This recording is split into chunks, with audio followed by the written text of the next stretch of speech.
Oke. Assalamualaikum warahmatullahi wabarakatuh. Saya Aditya Mahendra dengan NPM 1721250079. Kali ini akan mempresentasikan sebuah hasil tugas akhir mata kuliah Komputer dan Masyarakat, yang mana tugas akhir ini ada 5 agenda pembahasan yang akan dibahas, yang dimana hasil pembahasan ini adalah hasil yang saya dapat dan saya lihat di lingkungan sekitar saya dan di lingkungan sosial media kita. Tidak lepas akan artinya sosial media, yang dimana dari sosial media terjadi di lingkungan sekitar kita. Ada 5 agenda yang saya bahas, yaitu yang pertama yaitu keadaan sosial media akibat WFH, yaitu work from home, terus keadaan beretika dalam komputer saat ini juga, terus kebebasan informasi, dampak work from home bagi profesi TI, dan yang terakhir adalah menjaga etika, bagaimana menjaga etika profesi semenjak work from home atau bekerja dari rumah. Sebelum masuk ke 5 agenda tersebut, alangkah baiknya kita akan mengenal secara singkat lah, agar kita tahu apa sih work from home tersebut. Work from home tersebut adalah sebuah konsep di mana para karyawan yang biasanya bekerja di kantor, di perusahaan, kali ini adalah bekerja dari rumah, yang pada dasarnya bekerja dari rumah diharapkan dapat memungkinkan karyawan tersebut untuk bekerja dengan jam yang fleksibel dan tidak terlalu terikat dengan aturan 9-6 jam yang biasanya dialami oleh para karyawan. Di sini work from home ini bukan hanya karyawan perusahaan, tapi juga dosen, guru, pengajar, dan lain-lainnya. Dan juga bukan hanya work from home, tapi juga ada belajar dari rumah, ibadah dari rumah, dan yang terakhir adalah bekerja dari rumah. Mungkin itu adalah singkatnya tentang apa sih work from home tersebut. Masuk ke materi pembahasan kita. Yang pertama yaitu adalah keadaan sosial media akibat work from home.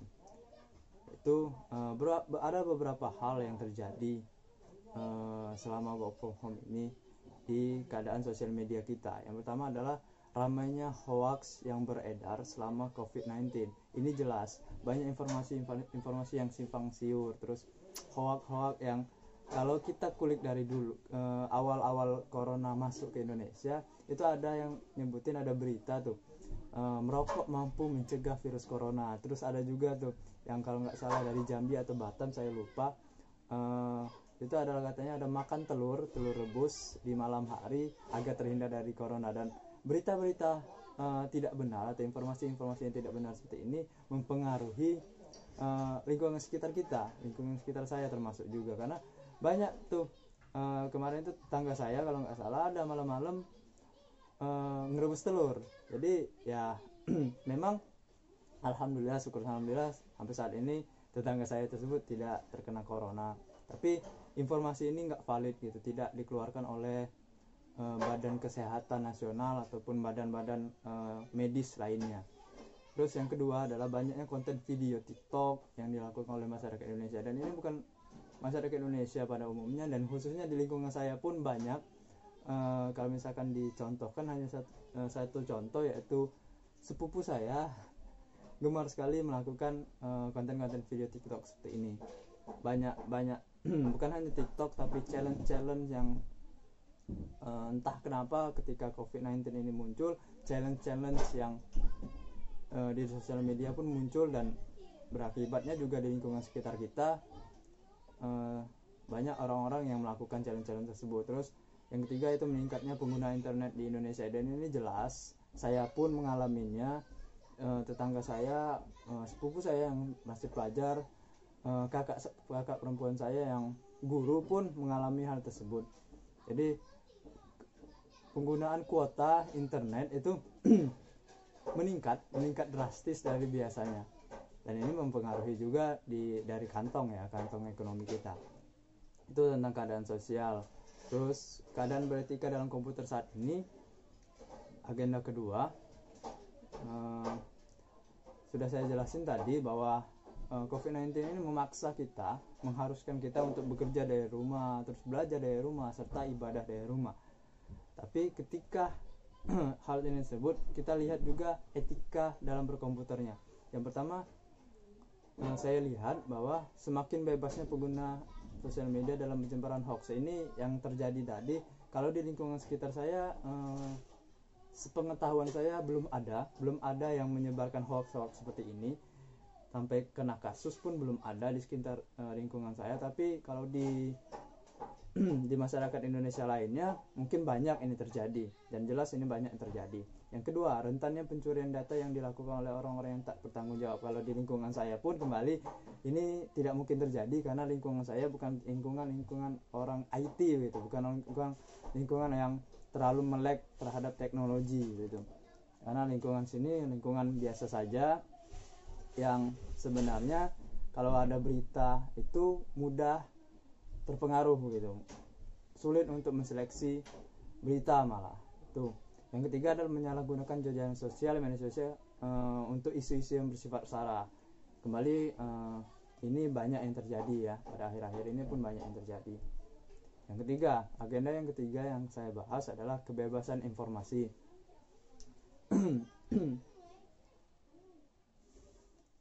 Menurut saya, ketika COVID-19 ini terjadi, ada efek positif dan efek negatif terhadap kebebasan informasi. Saya pisah jadi dua, yaitu sisi positif dan sisi negatif. Yang pertama itu sisi positifnya. Itu yang pertama, dari sisi positif itu kita bisa lebih menghargai waktu yang biasanya kita lalai. Nah, ini yang terjadi di diri saya sendiri, mungkin orang-orang sekitar saya juga, karena ketika kita di luar rumah biasanya sebelum COVID-19 ini ada, kita itu terkadang lalai terhadap waktu gitu. Dan ketika COVID-19 ini muncul yang memaksa kita untuk belajar dari rumah, bekerja dari rumah, terus ibadah dari rumah, itu membuat kita sebenarnya ada kebiasaan baiknya bahwa kita menghargai sebuah waktu. Dengan kalau sebagai mahasiswa kita lihat banyak deadline tugas, jadi kita sangat-sangat memaksa kita untuk rajin untuk mengerjakan tugas. Tidak ada yang namanya males-malesan lagi, apalagi yang lagi KP atau skripsi, TA dan lain sebagainya macamnya.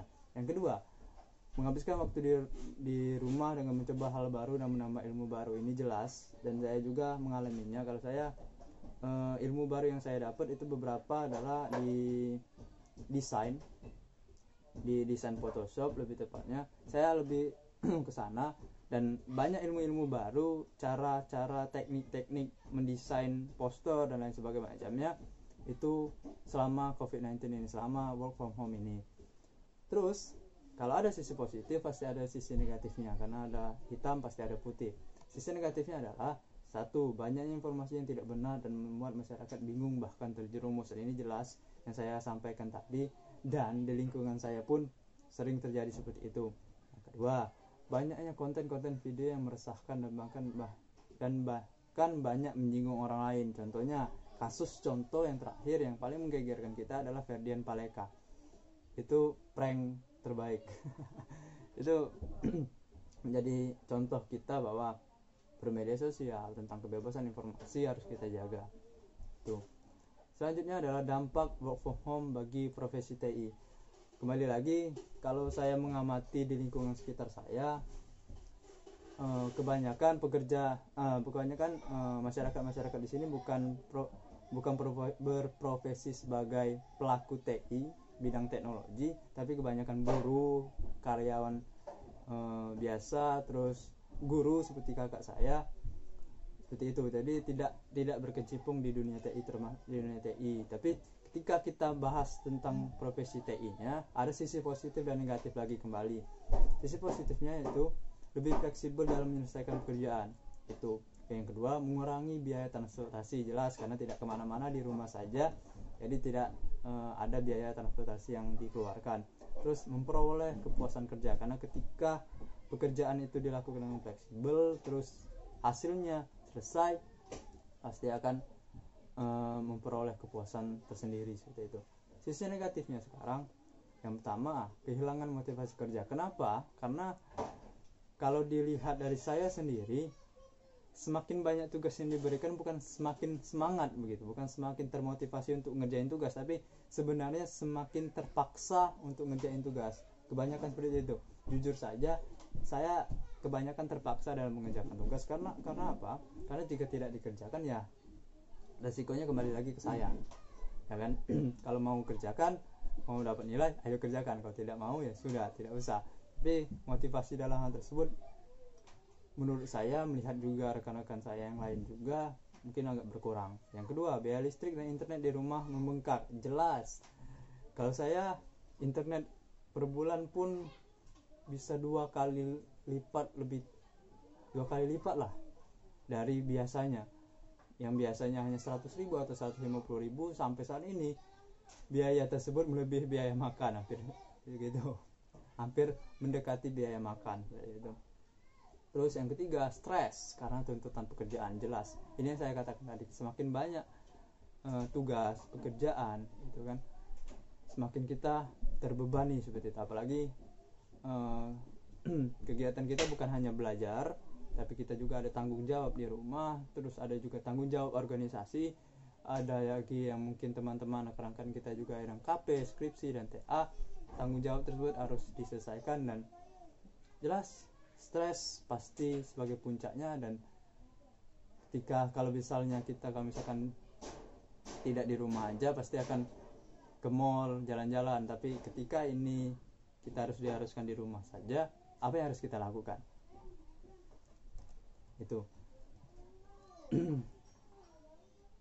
Selanjutnya, yang terakhir, yaitu cara menjaga etika profesi. Bagaimana caranya kita menjaga etika profesi semenjak belajar dari rumah, bekerja dari rumah, ibadah dari rumah ini.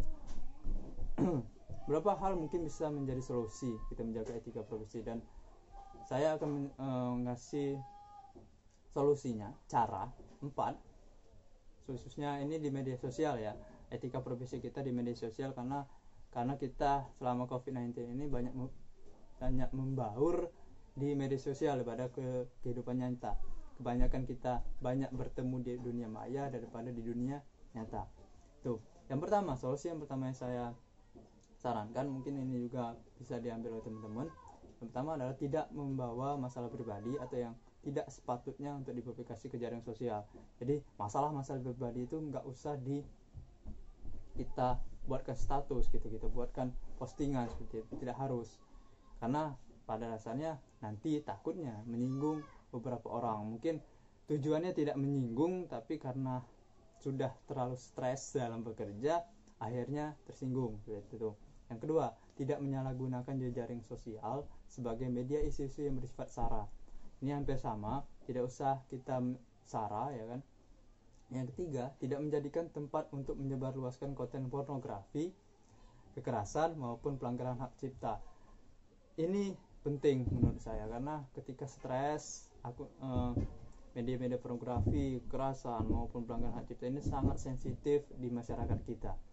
Ada kekerasan sedikit pasti akan diviralkan, ada pelanggaran hak cipta pasti akan diviralkan, pornografi seperti itu juga. Yang keempat, tidak menjadikan sosial media menjadi tempat penyebaran informasi yang kemudian tidak bisa dipertanggungjawabkan. Kembali lagi, hoax.